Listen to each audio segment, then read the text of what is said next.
Oke teman-teman semua, balik lagi bareng saya. Nah, sekarang kita bicara yang namanya SM Business Model Canvas. Jadi yang namanya bisnis itu pasti selalu ada modelnya. Kalaupun gak ada modelnya, kemungkinan besar si ownernya gak ngerti modelnya.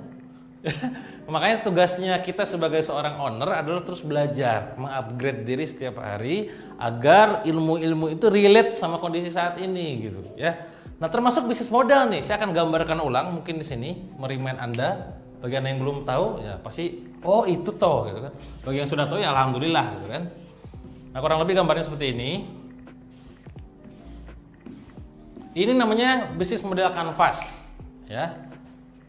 Coret. Nah, jadi kurang lebih ada berapa ini bloknya? Ayo. Bingung lu kan?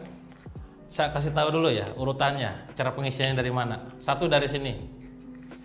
2 sini. 3 sini. 4 5, 6, 7, 8, 9. Nah, 9. Kalau stream funneling canvas, Anda ingat tadi berapa kemarin? Ya? 10. Ya, ini 9. Nah, apa aja itu di dalamnya? Yang pertama adalah segmen market atau customer segment. CS. Customer segment. Siapa market lu? Ya, lu jualan ke siapa? Semakin Anda ngomong bahwa market gue semuanya, semakin itu berarti gak bener. Kalau misalkan bener tuh gak gitu. Bahkan satu orang, maksudnya gini, bahkan satu jenis market, katakanlah emak-emak gitu ya, itu kalau misalkan behaviornya beda, bisa jadi market yang berbeda. Nah, itu menariknya pasar. Jadi pasar itu sangat-sangat spesifik, sangat-sangat identik. Ya, buku misalkan saya katakanlah, seringkali saya mencontohkan, ada yang butuh ilmu copywriting gitu kan, ada yang dia itu sukanya tuh baca. Ada yang sukanya tuh nonton kayak begini online course gitu kan. Ada yang sukanya tuh bikin keributan ya dalam artian apa namanya bikin kayak semacam kelas tanya jawab gitu. Ada yang harus datang ketemuan, workshop. Padahal sama-sama butuh copywriting. Wes jelas pasarnya beda gitu ya. Pasar YouTube yang doyan gratisan sama pasar Anda yang mau bayar mahal jelas berbeda walaupun sama-sama butuh digital marketing. Anda yang nonton video ini kemungkinan besar bisa jadi nggak nonton YouTube. Bisa jadi sekali lagi ya. Mereka yang nonton YouTube bisa jadi gak join di sini, kan? Beda gitu loh. Apalagi kita punya prinsip di KDS Stream Traffic bahwa setiap planet punya aliennya masing-masing gitu kan. Setiap media promosi, media iklan, promosi, distribusi dan segala macam ada marketnya masing-masing. Nah, ini tentukan siapa marketnya, ya. Nah, ini pendetailingnya nanti di setiap sesi ya. Jadi, teman-teman silakan menyusun dulu ini namanya BMC Business Model Canvas. Lanjut ke yang berikutnya adalah yang namanya Value Proposition nomor 2. Nah, ini apa itu Value Proposition, nanti juga kita detailkan di sesinya. Tentang produk apa sebenarnya ingin Anda jual, layanan apa yang ingin Anda berikan ke orang lain, ke pasar Anda itu gitu kan.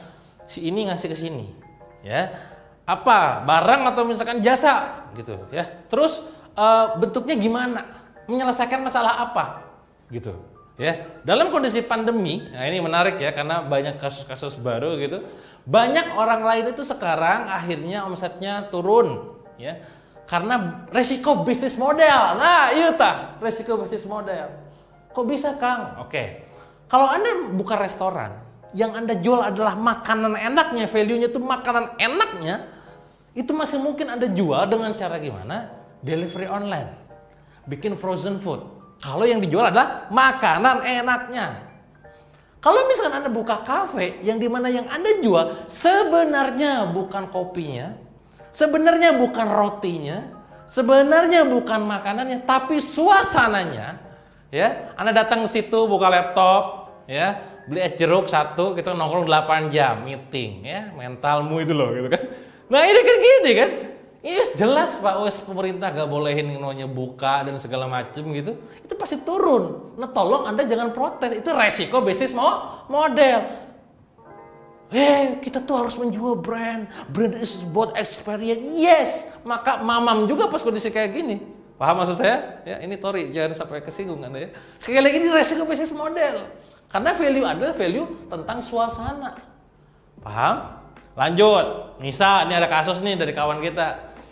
Dia adalah seorang personal trainer. You know personal trainer? Fitness gitu kan. Wah, Anda tolong jangan lihat perut saya ya. Nah, personal trainer itu sekarang di gym itu kan pada tutup, bener nggak?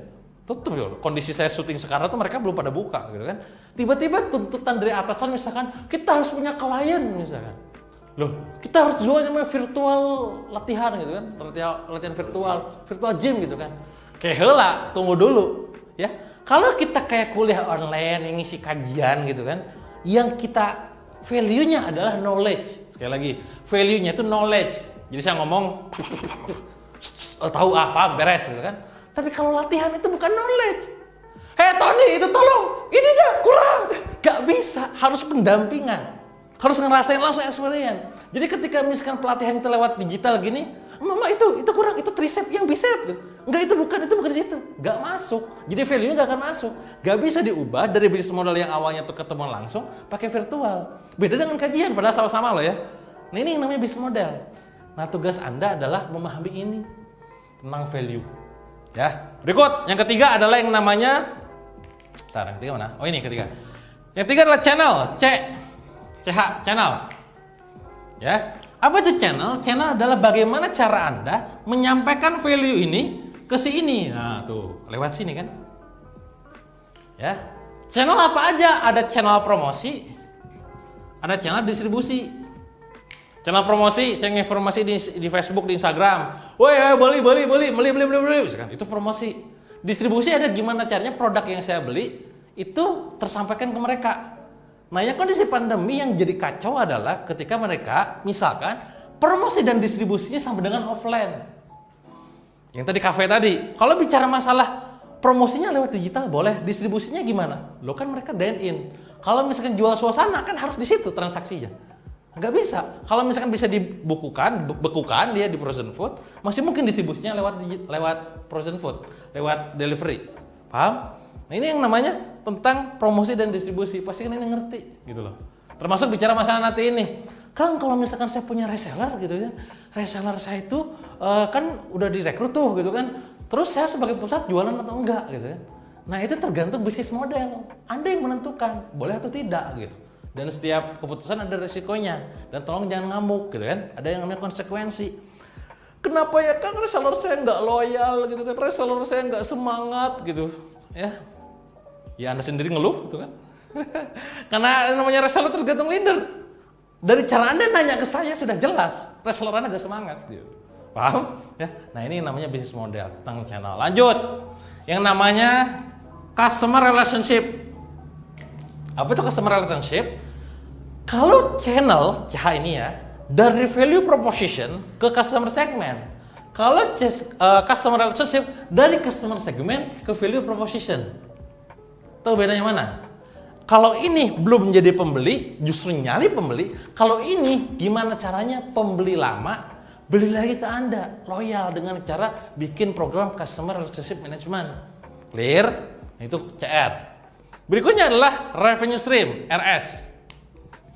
Nah, revenue stream. Duit Anda datang dari mana aja? Ya, dari jualan doang, jualan langsung doang, atau ada jualan maklun belakangnya, gitu kan? Contoh, kasih contoh ya, walaupun nanti contohnya banyak kan bakal di telekonferensi itu kan. Kita jual snack misalkan.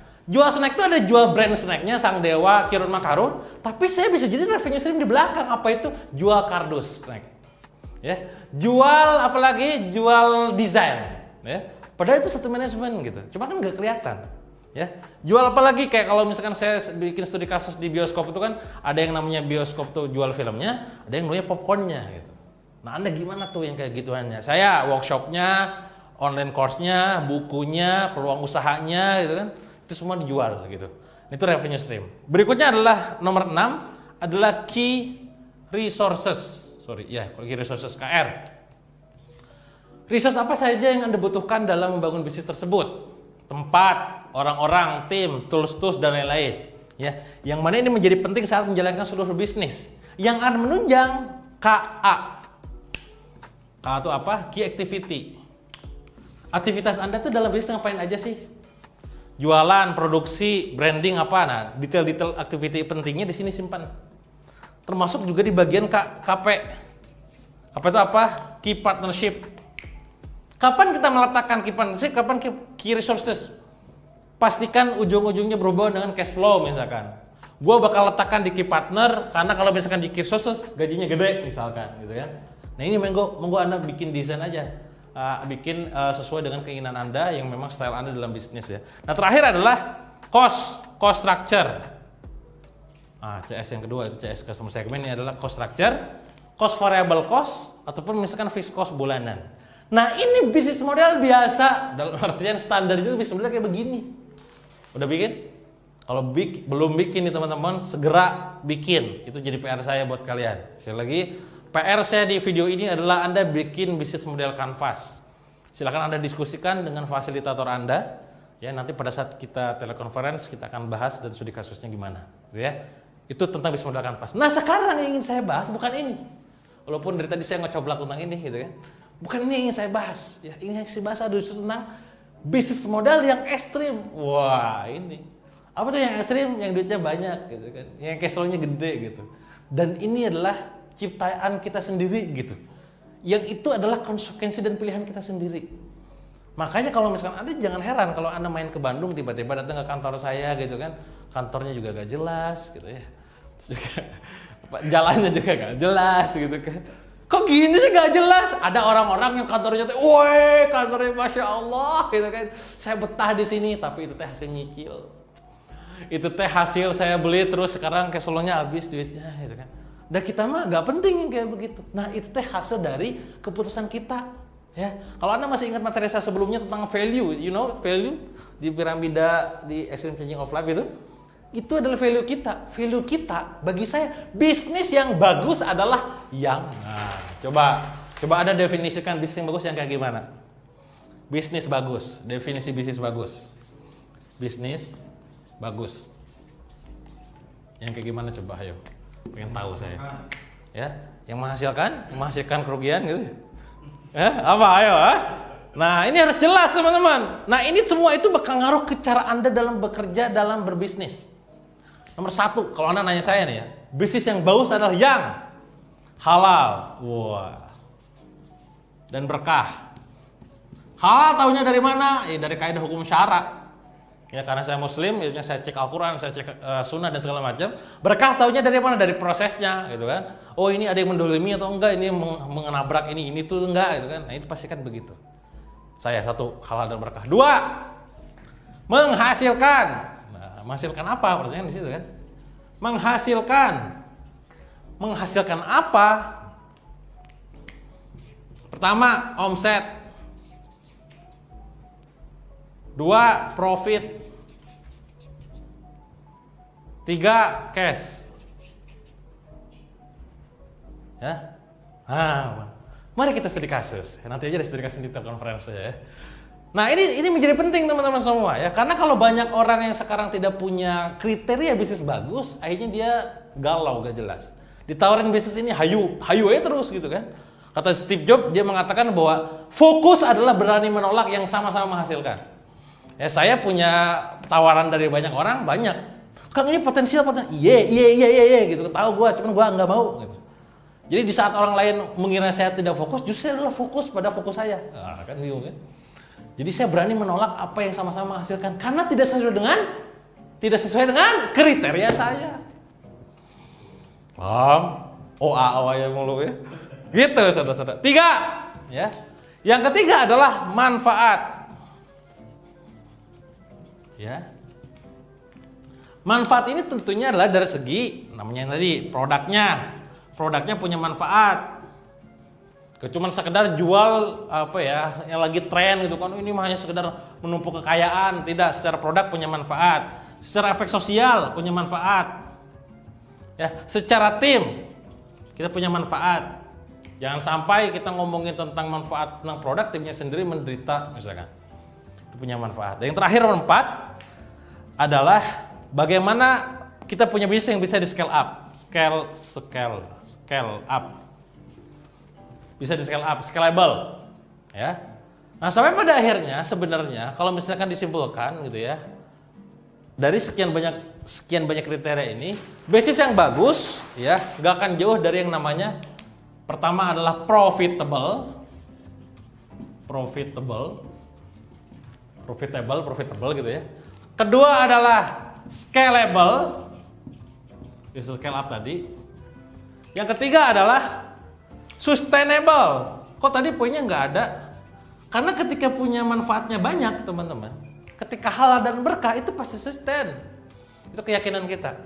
Ya sekali lagi ya, yang pertama adalah bisnis yang bagus adalah kalau disimpulkan dalam 3 kata, profitable, sustainable, scalable dan sustainable.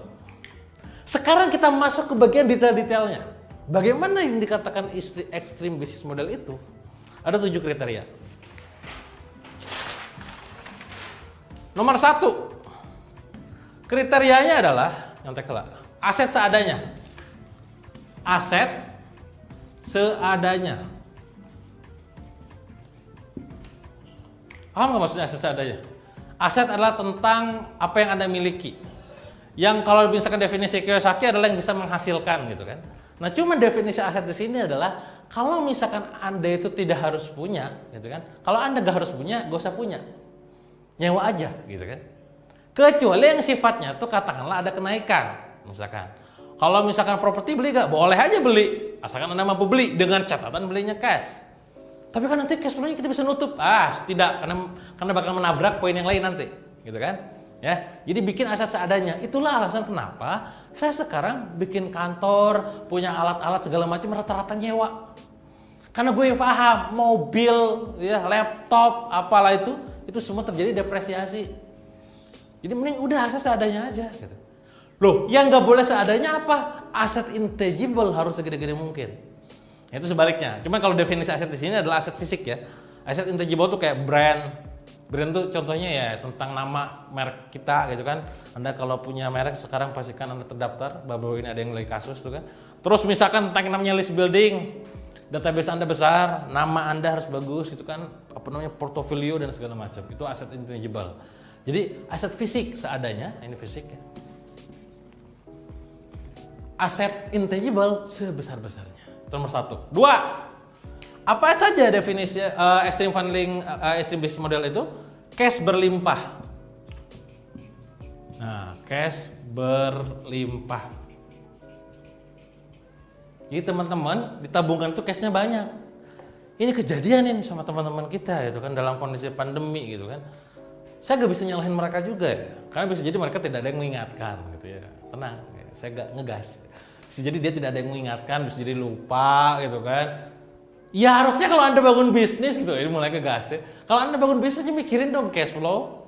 Ya, jadi gak ada cerita misalkan corona gitu kan, corona 2 bulan gitu kan. Hah, corona?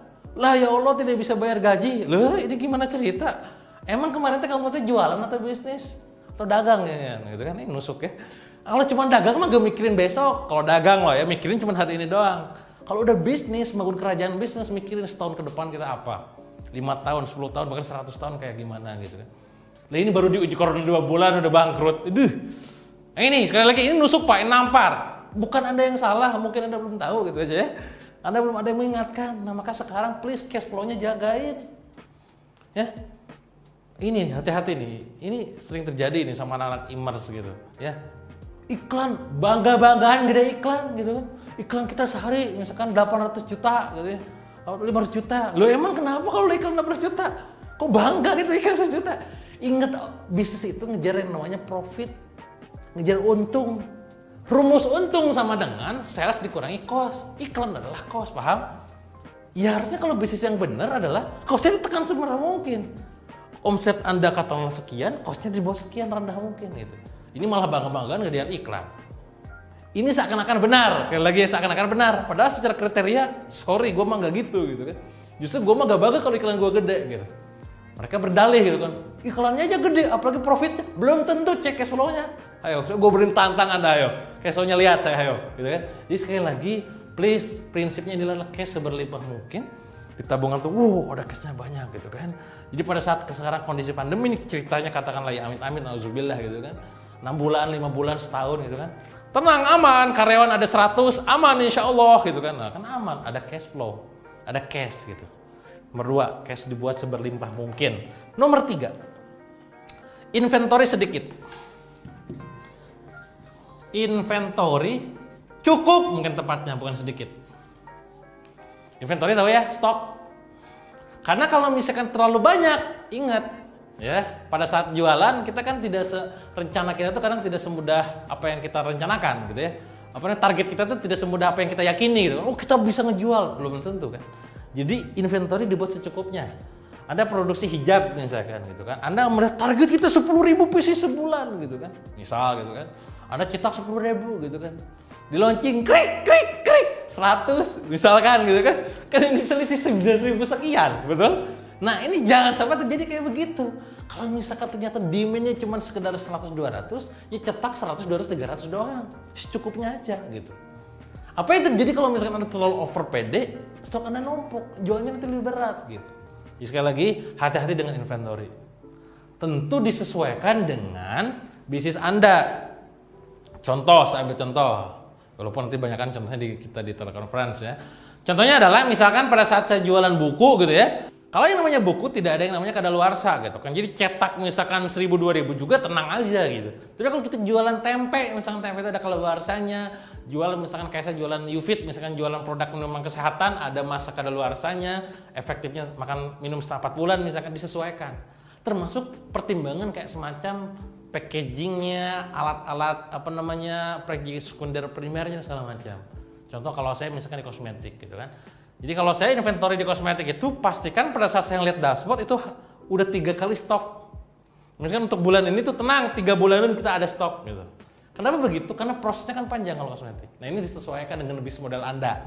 Bakal beda-beda sekali lagi ya. Itu nomor 3. Nomor 4. Hutang 0. Hutang 0 atau minimal sekecil mungkin. Jadi tidak ada yang namanya habit hutang, walaupun di perusahaan sebisa mungkin 0. Setiap bulan walaupun ada utang dagang ya dibuat 0 lagi gitu. Dalam prosesnya nggak apa-apa, ada hutang dagang nggak apa-apa, halal kok gitu kan, selama Anda sesuai dengan akad gitu kan. Nanti nolin lagi. Jangan terlalu ditumpuk-tumpukin, zolim juga nanti Anda ke supplier Anda. Ya, ini hutang di perusahaan aja kita punya prinsip 0 ya. Apalagi hutang pribadi, hati-hati, jangan ada hutang di antara kita ya. Hutang itu adalah kebiasaan buruk. Kalau Anda berani ngutang 10 juta terus lunas, nanti Anda berani ngutang 20 juta coba. 20 juta lunas, 50 juta ngutang. Mentalitas. Nggak boleh, apalagi ada ribanya, haram ya. Lanjut adalah 5. Piutang. Piutang kecil. Apa itu piutang? Berarti orang lain ngutang ke Anda. Ingat teman-teman, kalau ada orang yang bilang bahwa jualan itu sulit gitu kan, orang lain bilang kayak begitu di luar. Ingat teman-teman, nagih hutang lebih sulit. Betul. Saya ini lagi curhat ya saudara-saudara. Piutang kita lumayan gede, kan miliaran. Itu lebih susah. Jadi please piutangnya dibuat kecil. Nah di sini Anda bakal saklek pada saat jualan. Bro, sis, Kang, Mas, aku nanti bayarnya nanti. Gak bisa, enak aja. Kalau lu mau transaksi sama gue, hayu kontan gitu. Ya, itu yang namanya piutang. Jadi kan saklek di depan. Kok saklek? Karena kita punya kriteria bisnis ekstrim. Ya, bisnis bagus tuh kayak gimana gitu. Lanjut, nomor 6 adalah salesnya tinggi. Ini udah jelas ya. Dibuat bisnis yang salesnya tinggi.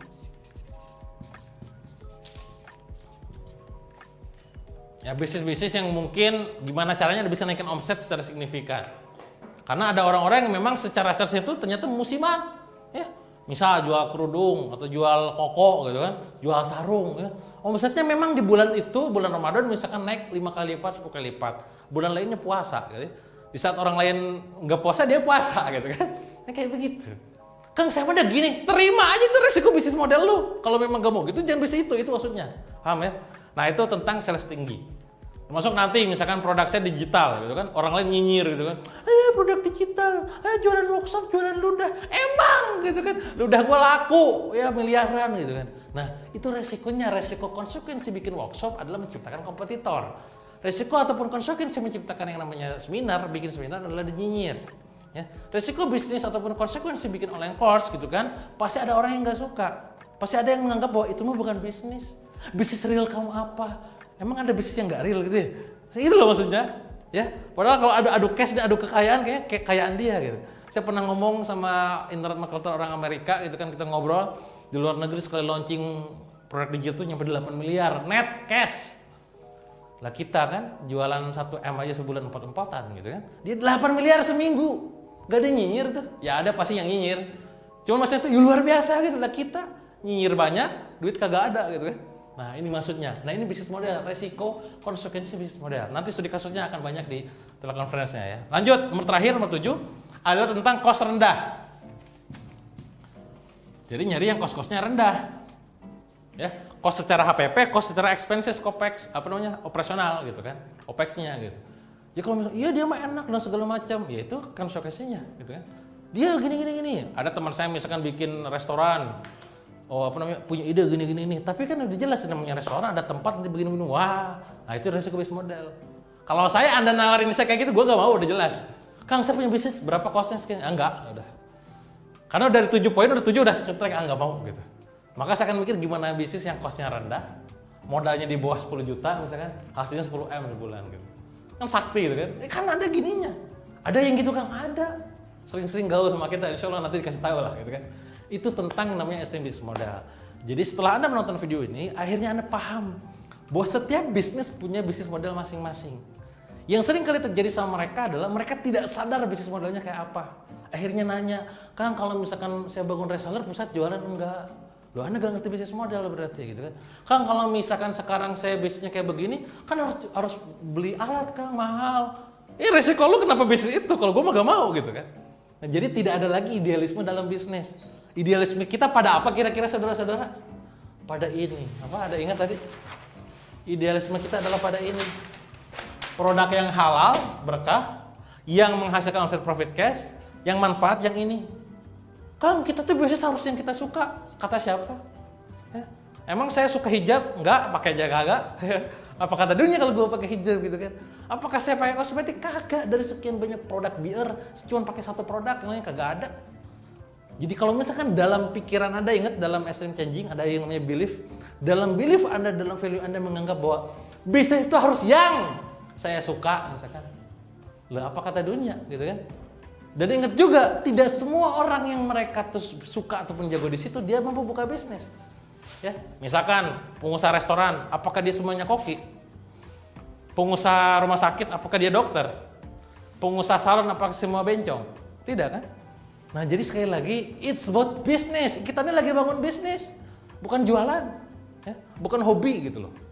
Nah, dengan begitu semoga Anda sekarang makin tersadar bahwa ternyata bisnis itu benar-benar perlu diseriusi, minimal berawal dari bisnis modelnya. Silakan Anda pahami ulang, tonton ulang ini kalau belum paham, nanti kita banyak diskusi di telekonferensinya. Sampai jumpa di video berikutnya.